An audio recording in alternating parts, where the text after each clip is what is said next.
Oke, jadi kita ambil dulu bagian sebelah sini ya. Kita push dulu garisnya, kemudian kita ambil garis di sini. Nah, kemudian satu lagi di bagian atas ini kan sideways zone ya. Gitu. Nah, ini area sideways yang ngebentuk base ya untuk gold ini sendiri. Di harga 2031, 2035. Kemudian kita lihat di sini ada breakout dari gold ini sendiri ya. Breakoutnya di mana? Kalau kita perhatikan breakoutnya itu yang ini ya. Ini candle breakout. Nah, ini candle base-nya, ini fake out-nya dia ya, ini fake move-nya dia kembali lagi ke bawah. Namun kemudian kalau kita perhatikan di sini dia sebelum pada saat dia breakout dia kan masuk ke sini ya, paling bawah nih. Ini masuk lagi nih ke atas satu. Nah, dia bentuk tangga gitu teman-teman. Dia ngebentuk tangga yang dimana struktur harga turun itu benar-benar terbentuk ya. Jadi ada swing low, ini ada swing high ya. Jadi ini ada base nih ya kan, ada base.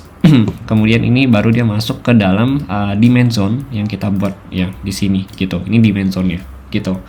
Jadi untuk SL itu selalu kita taruh di bawah demand zone ini gitu. Toleransi biasanya tuh sekitaran 10 sampai 15 pip gitu. Soalnya kan rata-rata ini aja udah sampai 30 pips ya di sini ya gitu. Jadi kalau kalian mau high risk ya paling toleransi paling maksimal itu adalah 20 pips di luar zona gitu. Ini efektif kalau misalkan kita menggunakan time frame, kalau saya pribadi ya itu 15 menit. Tapi kalau misalkan kalian mau pakai time frame yang lain ya contoh seperti 5 menit ya atau 30 menit atau 1 jam itu nggak masalah gitu, tergantung kebutuhan trading kita. Jadi semuanya itu bisa diaplikasikan ya, maksudnya semua time frame bisa diaplikasikan dengan teknik SND ini, tergantung dari kitanya aja gitu, kita maunya bagaimana gitu cara tradingnya, kita mau long term ya atau kita mau short term ya, itu berarti tergantung dari time frame kita gunakan gitu. Untuk caranya sama semua gitu ya. Nah kemudian kalau kita lihat lagi ya berbeda dengan yang sebelah sini gitu. Oke, ini yang oke, ini yang good ya. Pokoknya ini dia ada begitu dia breakout ya, terus dia retest, dia ada swing low, swing high ya, baru dia turun lagi.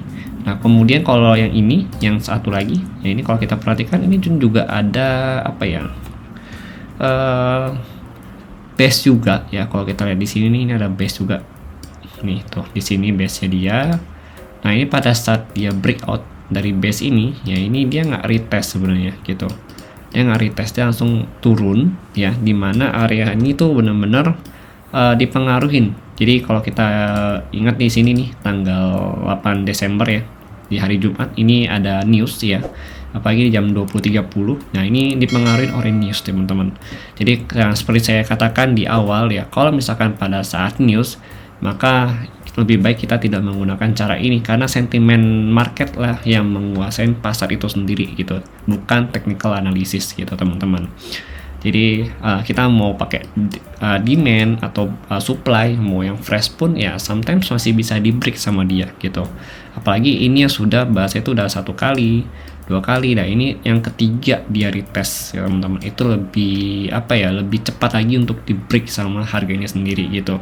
Makanya kalau memang pada saat posisi udah mau news, udah mendekati news ya, atau memang ada geopolitik, sentimen market lainnya, lebih baik kita perbanyak baca berita juga gitu loh. Kita berjaga-jaga juga gitu, terutama di sesi US itu harus hati-hati gitu teman-teman. Oke, jadi gitu ya. Jadi kalau misalkan ini kan juga contohnya ya, dia itu tidak retest kalau yang di sini ya. Dan ini juga benar-benar langsung turun seperti air terjun ya, water flow ya di sini. Ya ini artinya kita tidak boleh nih gitu untuk masuk ke dalam market gitu, karena kalau begini resikonya sangat tinggi, bahkan double tingginya gitu. Ya berlipat-lipat resiko itu lebih tinggi daripada pergerakan yang memang terlihat ada anak tangganya seperti ini gitu. Oke. Jadi gitu saran saya begitu. Nah kemudian kita coba cari lagi ya. Kita coba cari lagi yang ada struktur harga. Jadi memang gold ini sangat volatil ya, jadi agak susah untuk kita cari struktur harganya mau di mana gitu. soalnya naik turunnya cukup banyak dan memang dalam waktu akhir bulan November sampai awal bulan Desember ini kayak gold ini tuh benar-benar memiliki tingkat volatilitas yang tinggi gitu ya. Jadi harus tetap hati-hati. Kalau kita cari di sini pun agak susah gitu untuk base-nya gitu. Karena kalian lihat ya, naiknya juga luar biasa. Nah, contoh kayak ini nih. Kalau kayak begini itu artinya dia tidak punya struktur harga ya teman-teman ya.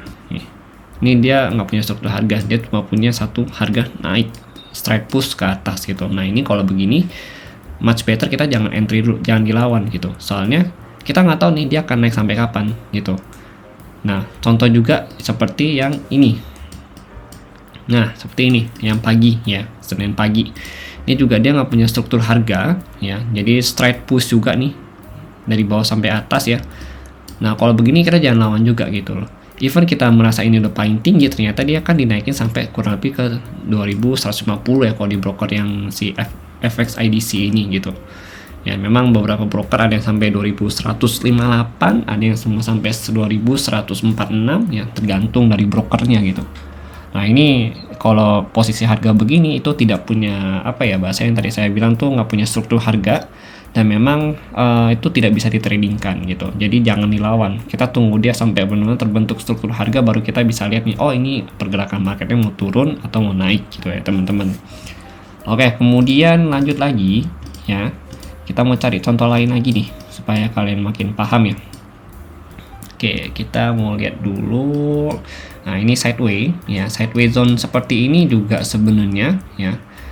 Contoh mana ya? Sideway zone. Nah, ini sideway zone. Ya memang kalau sideway zone ini nggak harus semuanya rata ya, teman-teman ya. Jadi antara ini height dengan height yang ini dengan height yang ini yang penting ketemu ya, itu kita udah bisa tarik garis ya. Kemudian kalau ini height low-nya ini dengan low yang ini dan low yang ini bisa ketemu, berarti kita juga sudah bisa tarik garis. Nggak harus step ini begini harus sideway, ini baru sideway gitu. Ini juga bisa dikatakan sideway, cuma range-nya kecil. Cuma kalau misalkan kita mau tarik jalur sideway yang range-nya besar ya pasti nggak akan pernah menemukan price yang sempurna gitu. Nah tapi ini kita anggapnya sebagai zona juga gitu. Ya ini. Nah ini contoh zona sideway-nya gitu. Jadi kalau pada saat dia sideway, ya kita bisa nggak sih trading? Ya sebenarnya bisa juga gitu. Ini kan base ya. Cuma kan kita belum bisa menentukan nih, apakah dia mau base support, supply atau base demand pada saat harga itu masih berada di dalam range sideway ini gitu. Kita bisa menentukan atau kita bisa menyebutkan oh ini adalah demand atau oh ini adalah supply ketika harganya ini berhasil break dari salah satu kedua level, baik itu resisten maupun support gitu. Nah ini contoh dia break nih dari area supportnya gitu. Tapi sebelum dia break kan maksudnya bang kan panjang nih sideway, kenapa kita nggak bisa trading kan gitu? Tetap bisa kalian trading kan, asalkan kalian sudah menemukan patokan area sideway-nya gitu. Contoh di atas resistance ini berarti kita bisa ngambil ancang-ancang sell, di bawah sini kita bisa ambil ancang-ancang untuk buy gitu. Sampai kita kena SL berarti oh harganya sudah breakout gitu. Berarti kita harus hentikan trade itu, ubah lagi strateginya sampai kita menemukan range baru, area baru, dan juga SNR baru nantinya gitu. Baru kita bisa trading lagi gitu ya teman-teman ya. Nah kemudian kalau kita lihat lagi di sini ya, ini kan dia break ke atas ya, artinya ini udah ditetapkan sebagai zona supply, bukan, ini jadi area demand. Artinya kenapa disebut demand? Karena di sini posisinya itu adalah lebih banyak buyer ketimbang seller itu sendiri teman-teman gitu. Berarti seller yang di sini tuh hanya sedikit. Jadi pertarungannya itu atau negosiasinya itu dimenangkan oleh si pihak seller ini, oleh si pihak buyer gitu ya. Bahasanya gitu, makanya harganya itu di markup. Nah kemudian pada saat dia turun, nah ini kan pada saat dia turun ya, kita perhatikan nih. Nah ini kan nggak kita hitung lah kalau yang ini ya, kita nggak hitung lah, ini kan memang spike-nya luar biasa ya gitu. Nah ini dia udah mulai nih terlihat ada struktur harga, ini ada struktur harga juga ya, kita mulai kelihatan gitu. Nah ini bisa menahan walaupun sedikit banget tahanannya, karena ya seperti yang kita tahu gitu, dia habis dari atas banget ya, diturunin pasti tingkat harganya sangat volatil gitu. Tapi setidaknya bagi kita yang nunggu di area fresh ya, zona ini itu masih bisa keluar gitu ya, kurang lebih dari 47 ya, 47 ke 52 ya lumayan lah gitu ya, 50 pips lebih gitu kan. Oke gitu.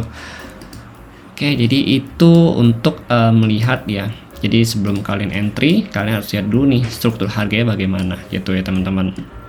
Nah, contoh lain lagi di sini belum ada ya, ini belum kelihatan banget untuk struktur harganya, masih sideways semua ya.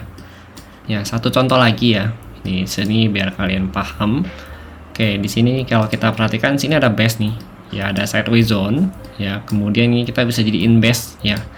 Nah, ini kita ambil dulu base-nya itu dari sini ya, bikin dulu sideway-nya, kotaknya. Ini kan fresh zone ya jatuhnya ya. Di sini fresh zone nih. Gitu. Nah, kemudian ini kita ambil nih. Nah, kita tarik gitu. Nah, pada saat dia pullback ya, turun, dia ngebentuk zona. Nah, pada saat dia naik lagi, ini kan downtrend ya. Nah, ini downtrendnya cukup bagus di sini ya. Kemudian dia juga naik lagi di sini. Nah, ini kalau kita perhatikan kenaikannya dia itu bagus, teman-teman. Jadi kenapa kita bilang bagus ya di sini? Oke, sebentar kita zoom in dulu ya, kita perbesar dulu di sini. Nah, ini kelihatan. Nah, di sini kalau kita lihat nih, dia begitu pullback, ini kan base-nya dia juga nih gitu ya. Ini base dia juga nih di sini. Nah, begitu dia pullback dari area ini, itu dia tuh bikin swing high, kemudian dia bikin swing low.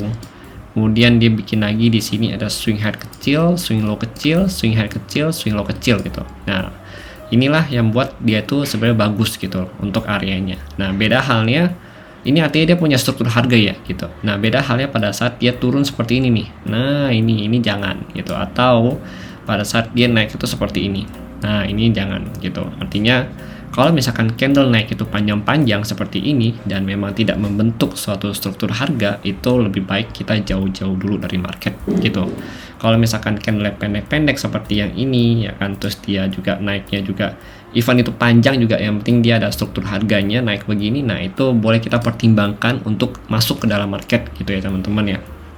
Nah, ini kan kalau kita perhatikan fresh zone ketemu pertama kali retest satu kali ya, ini yang pertama dia langsung turun, dia reject gitu. Nah, ini kan ada apa ya bahasanya itu kayak spike-nya ya, spike-nya di sini, spike-nya nggak nyampe 10 pip di sini ya kan, karena kan toleransi kita pasti 15 ya, 10 sampai 20 lah paling maksimal ya. Biasanya saya sih kalau untuk toleransi di 15 menit itu 15 pip sampai 20 pip gitu ya toleransinya. Jadi adalah toleransi dari market itu sendiri gitu loh.